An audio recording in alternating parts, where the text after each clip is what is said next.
নমস্কার, কেমন আছো সবাই? জীবনে প্রথমবার নতুন কিছু করার চেষ্টা করছি। প্রথমে আমি আমার পরিচয়টা দিই। আমি অনুশ্রী মণ্ডল। গ্রামের মেয়ে আমি। এখানেই আমার বাবার বাড়ি আর এখানেই আমার শ্বশুর বাড়ি। এখন বলি, হঠাৎ করে ব্লগ ভিডিও করার সিদ্ধান্ত কেন নিলাম। আসলে ইচ্ছে অনেক আগের ভিডিও করার, তবে সেভাবে জোর দিয়ে করা হয়নি। এখন অনেক খারাপ সময়ের মধ্যে দিয়ে যাচ্ছি। আমার একটা ছোট মেয়েও আছে, মাত্র 19 মাস বয়স ওর। তার বাবা এখনও পর্যন্ত সেরকমভাবে কিছু করে না যেখান থেকে কিছু আর্নিং করা যায়। আমার ইচ্ছে নিজে কিছু করার, মেয়েটাকে অনেক সুন্দর জীবন উপহার দেওয়ার। আসলে বিয়ে হয়েছে 3 বছর হয়ে গেছে। এতদিন অনেক টেনে টুনে চলছিল কোনো রকমে, কিন্তু এখন আর সেটাও চলছে না। এই 3 বছরে অনেক কঠিন পরিস্থিতির মধ্যে দিয়ে যেতে হয়েছে আমাকে, শারীরিক মানসিক সব দিক দিয়েই। যাই হোক, যদি কোনো দিন তোমাদের ভালোবাসা পেয়ে এগিয়ে যেতে পারি, তাহলে সব তোমাদের সাথে একদিন শেয়ার করব। এই সবের মধ্যে আমি একদমই অভ্যস্ত নই জানো, তাই অনেক বেশি নার্ভাস আমি। ভিডিও সম্বন্ধে কোনো কিছুই আমার সেরকমভাবে জানা নেই, তবুও চেষ্টা করছি। তোমরা পাশে থেকো, তাহলেই হবে। তো আমি বিকেল থেকে সন্ধে পর্যন্ত কি করি সেইটুকু জিনিসই ভিডিও করেছিলাম, বেশি কিছু করিনি। আসলে প্রথমবার তো আমি বুঝতে পারছি না কীভাবে কী করা দরকার, আর এখনও পর্যন্ত সেরকম কেউ জানে না। ওই জন্য আমি শুধু ওপরে থাকি, ওপরেরটুকুই করেছি। তা দেখো, আমি কিন্তু চুল টুল আঁচড়ে নিয়েছিলাম, দেখলে তখন আমি ছাদে গিয়েছিলাম। ছাদে গিয়ে একটু হাঁটাহাঁটি করে তারপরে আবার নিচে আসলাম। একটু হাঁটাহাঁটি না করলেও হয় না, বাড়িতে বেরোনো যায় না, সেরকম বেরোনো যায় না বলতে বেরোনো হয় না। তো আমি ছাদ থেকে এসে এখন ঘর পরিষ্কার করতে শুরু করেছি। ঘরের বিছানার অবস্থা অনেক খারাপ ছিল, মেয়ে খেলা করছিল। তারপরে ঘরের বিছানাটা গুছিয়ে নিচ্ছি, ঝেড়ে গুছিয়ে নিলাম। এখন অনেক গরম পড়ছে আমাদের এখানে, আর সেই কারণে ঘরে থাকাও হয় না। এই খাটে এত গরম বিছানা যে থাকাই হয় না। আমরা বারান্দাতে থাকি, বারান্দার কাচগুলো খুলে দিই, বারান্দার একটা চৌকি আছে সেখানেই থাকি বিছানা করে। তো এখন সন্ধেবেলা, দেখছো বাইরে থেকে কোনো আলো আসছে না জানালা দিয়ে। এখন সন্ধেবেলা, এখন বিছানাটা গুছিয়ে নিলাম। এরপরে ঝাড় দিয়ে নেব, ঝাড় দিয়ে মুছে তারপরে বাইরে বিছানা করব। সেইটুকুই তোমাদের সাথে শেয়ার করব। তোমরা দেখো ভিডিওটা। আর আমি ভালো কিন্তু একটু এডিট করতে পারিনি, যেরকম পেরেছি সেরকমই করেছি। তোমরা একটু দেখো, অ্যাডজাস্ট করে নিও। আস্তে আস্তে আমি চেষ্টা করব ভালো কিছু করার, ভালোভাবে এডিটিংটা করার। আমি কিন্তু অনেক কষ্টে এইটুকুই এডিটিং করতে পেরেছি। চেষ্টা করছি আস্তে আস্তে আর একটু ভালো করে করার। তো তোমরা দেখতে থাকো।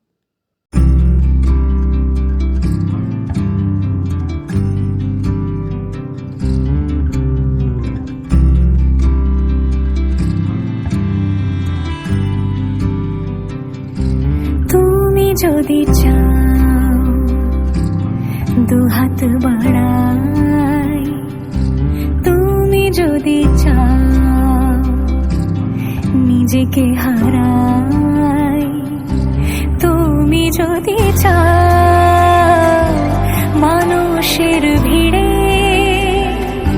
কাঁধে মাথা রাখি আদর কুড়োই, যদি চাও দুহাত বাড়াই, তুমি যদি চাও নিজেকে হারাই, যেমন ইচ্ছে আমাকে সাজাও, এটুকু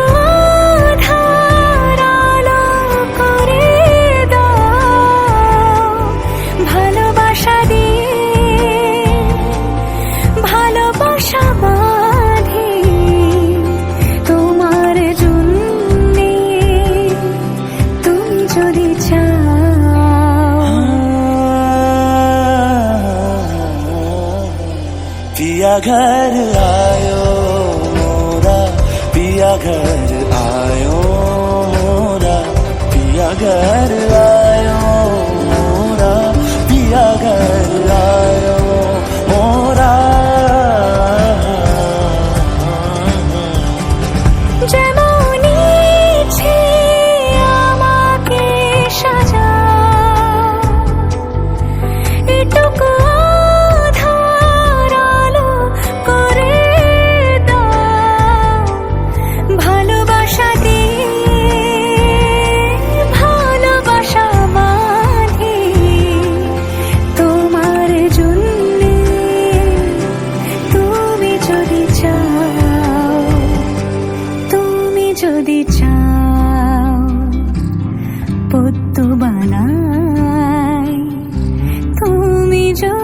চাও স্বপ্ন আনাই, তুমি যদি চাও হাতে হাত রাখি,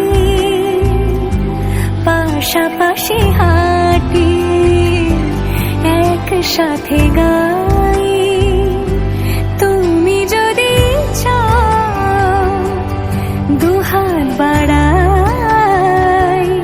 তুমি যদি চাও।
তো এই তো আমার বিছানা করা কমপ্লিট হয়ে গেছে, বাইরে বিছানাটা করে নিয়েছি। আর এই দেখো ঘরটার বিছানাটা এমনি ঠিক করলাম, এখানে শোয়া যাবে না, লাইটটা অফ করে দিলাম, একটা জ্বলছে একটা অফ করলাম। আর এই যে বাইরের বিছানা, এখানে দুটো ফ্যান চালাতে হয়, খুবই গরম। আর এই যে এই কাজগুলো সব খুলে দিই জানালার। আর ওই অন্ধকার দেখছো ওই দূরে কিন্তু মাঠ, ওই মাঠ থেকে কিন্তু অনেক সুন্দর বাতাস আসে, যখন বাতাস বয় তখন ঠান্ডা বাতাস আসে। আর এই যে আমার মেয়ে চলে এসেছে, এখন খেলা করছে ওর ইচ্ছে মতো এখানে শুয়ে শুয়ে। তো প্রথম ভিডিওটা আমি এরকমই বানাতে পেরেছি। তোমাদের যদি আমি ভালোবাসা পাই তাহলে আমি পরের ভিডিওটা আরও সুন্দর করার চেষ্টা করছি। তো তোমরা আমার পাশে থেকো। আজকের মতো এতটুকু।